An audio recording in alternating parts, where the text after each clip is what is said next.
Yan, sir. Doon niya sa hagdan, sir. Dapat pati yung taas. Yan. Sige lang, sir.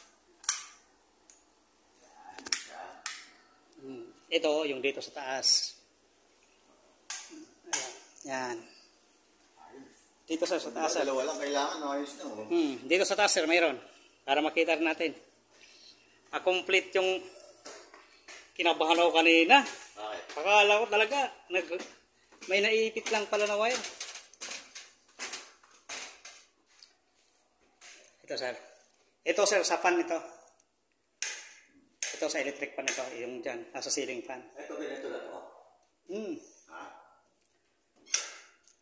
Ewan ko lang, papatakpan ni Arki.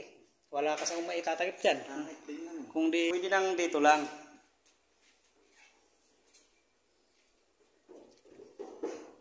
Nabuo na talaga dyan.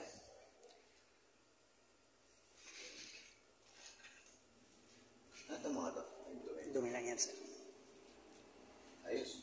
Sir, biyahe muna ako. Uwi na muna ako. Oo. Ha? May party daw bukas, sir, eh. Kaya, Di ba tapos ito mga to, ha? may party daw bukas, kaya pahinga muna. Maganda kasi i-testing sa gabi yung ilaw para maliwanag na maliwanag. Sir? Yung mga ito, mga welding.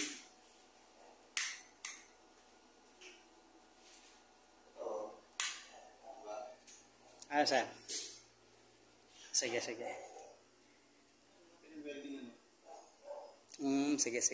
Pagitan pa, wala pang ano. Hindi pa inaabot na ng taas. May skim coat pa naman ako dito.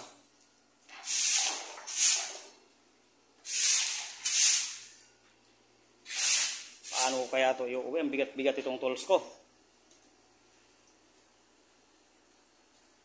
Approve na. Kaya kung hindi gagamitin, itinagos ko na sana yan doon. Kaso wala kayong gagamitin bukas.